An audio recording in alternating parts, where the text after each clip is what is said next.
Hi, Matthew Moody here, spokesperson for Penrith&Solway and ReformUK.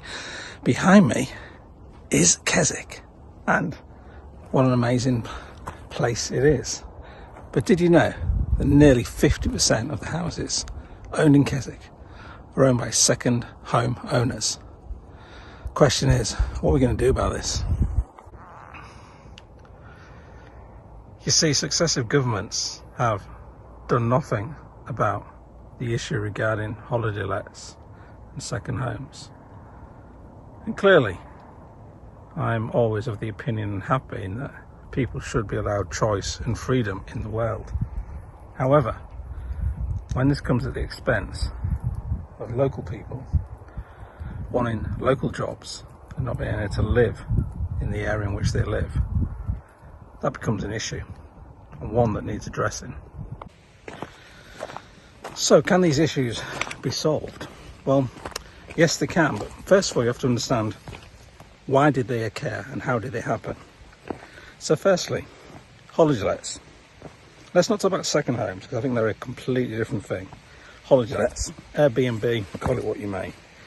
Why are investors or landlords going into holiday lets? Simple. Successive governments, including Labour and Tories, have driven them out of business in the normal rental markets, removing things such as the ability to deduct your finance costs from the cost of running your business, which for any normal, rational, sane business owner makes 0 sense. Effectively, if you're making £100 and your finance is £50, you're taxed on 150. Tell me how that makes sense. It doesn't. It's just a made-up rule that someone made. So, that's the first question. Why did it happen? Second, why did buy-to-let landlords get forced out of business? Because of shelter crisis. Lobbying groups funded by the government. Makes a lot of sense, doesn't it? Now, why would the government want to actively remove landlords from business? It's an easy vote winner, isn't it? There's only 5 million landlords. Well, if that 5 million landlords got together and added their vote to the reform vote that we had previously, that's 9 million votes. Well, that's enough to certainly get into opposition, I would say, maybe into government. And anyhow, I digress. So, you look at this from the perspective of what's the problem with private landlords. So, groups like Shelter Crisis will tell you, well, they charge too much. They evict tenants nilly-willy. The house is in bad condition. All of this is true in some instance, but it's true in 1% of cases. It's a travesty. It's an urban myth. It's hokum pokum. It's utter nonsense. Why do I know this? Been in the property industry for 20 plus years, and let me tell you, there's no such thing as getting away with a rubbish house in the private rental sector. And why would you want one? Because ultimately you want to get the best possible rent for that particular property. Now, high rents, well, why is that being created? Again, successive Labour and Conservative governments driving landlords out of business means there's less properties available to rent. So this is called supply and demand, folks. You may have heard of it, you may not, but you have less supply of something, the price goes up. That's exactly what's happening with private rental sector. And if you look at what's going on in Scotland, it's even worse, because they are effectively putting rent controls. It's even worse because landlords are just leaving, just fed up and leaving. Now, there are some people out there, they're normally from the left side of the spectrum. They don't want anyone to own anything. They don't want anyone to make any money. They want everyone to be equal. But the thing is, that's not how the world works. And if that was how the world works, then we wouldn't have billionaires running around spraying things into our skies and making stuff up as they go along to effectively take money from the poor to the rich. But again, I digress. So the fourth question you need to ask yourself is, well,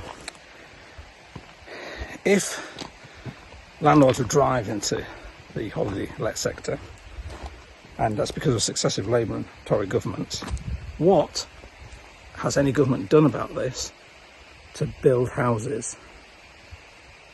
Nothing at all. And that leads us on to the next question. social and council housing, and why so many of them are in such poor condition and not subject to the same rules and regulations as the private rental market. Funny that, huh?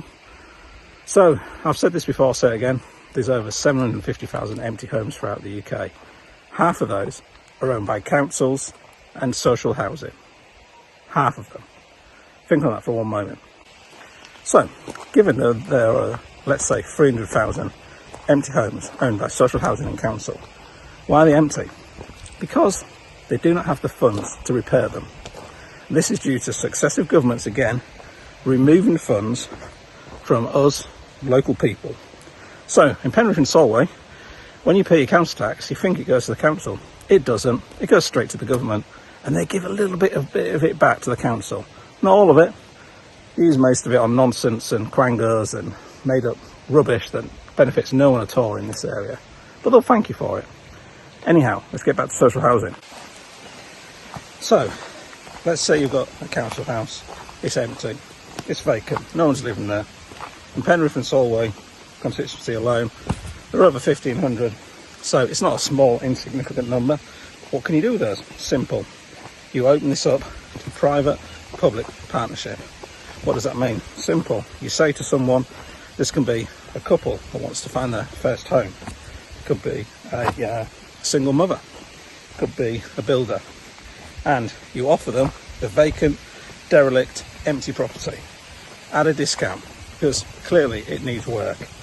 And you allow them to move in and start doing up property to a decent standard. You also offer them some small grants to help them along the way, because why wouldn't you? You want to ease the burden of people not being able to find accommodation in local areas, and you want to ensure that people can stay in the local area because that benefits the local economy. All you need to do to make sure there's no issues that happened when all the council houses were sold back in the 80s is put some kind of charge on it for a period of time. It doesn't matter how long it has to be, it's just for a period of time, so it basically stops people from buying the property cheap, selling it on high, making a profit, making a big profit. I still believe that, say, a small builder could take on one or two a year, turn them around and sell them on for a profit, but there should be some caveats in place in terms of what they do with that. Maybe they have to buy another one, for instance. So these kind of things can really help ease our issues with housing. But that's not all. Why are we not giving money back to councils to build council housing? We had massive council housing programmes in the 60s, the 70s, the 50s, going back. Why are we not doing this? You know, this whole thing about unreleasing planning regulations, unreleasing red tape, doesn't really help anyone per se, because all the large builders can actually find the staff to finish off their builds anyhow. And let's face it, all the large builders are subsidised by the state. You've heard of rent to buy, right? 25% of profits contributed by the UK taxpayer to the biggest house builders. So what we want to be encouraging is more people to self-build. In my personal opinion, more people to come in, take a plot and build their own house on it. And think outside the box. Think about modular houses. Think about getting a house, putting it on site, ready, done and dusted within a couple of days. Not weeks or months, days. Let's also think about alternative ways of building. What about this thing behind me? You heard of this? It's called wood. They manage it very well across the continent in the United States of America, but for some reason here we seem to be scared of it. I don't know why. Now on to the issue of second homes and how to best control them. It's simple. You implement an article directive similar to what is used currently for HMOs in certain areas. HMOs, housing multiple occupation, and certainly in some areas, particularly student towns, there's too many of them in a particular local neighbourhood. So you just do the same for holiday lets. It's very, very simple. An Article 4 directive, or it might have to be a separate number because it's a different classification of house, and you would create a usage class for the holiday let, and you would essentially mean that going forward, if you had an Article 4 directive in a particular town or location, you'd have to get planning permission to effectively convert the usage from what's known as a dwelling house to a holiday let, although that classification doesn't really exist right now in that kind of format. It's very simple to do, and it means that you can control the number of holiday lets. But remember, all of the other issues as well, created through successive Conservative and Labour governments, have led us to this. There has been no control, there has been no oversight, there's been nothing. It's just let the market run free willy. Second homes are a different matter entirely. They should be treated differently as well. I don't think there's any issue in anyone having the ability to have a second home where they go at weekends or whatever to get away from, say, London. Why wouldn't you want to do that? So, just a few thoughts on second homes. These are all ideas that can help ease the housing crisis. And no one's talking about this because these are radical ideas. No one likes to talk radical ideas apart from ReformUK, and that's what we're all about, is coming up with radical ideas that can work and putting them out there to the general public. Let me know what you think. Let me know your comments, thoughts on what we could do to really turn this around quickly. Matthew Moody, spokesperson for ReformUK for Penrith&Solway, saying have a great day, and yes, it is sunny sometimes in the Lake District. Look at this, epic. Bye.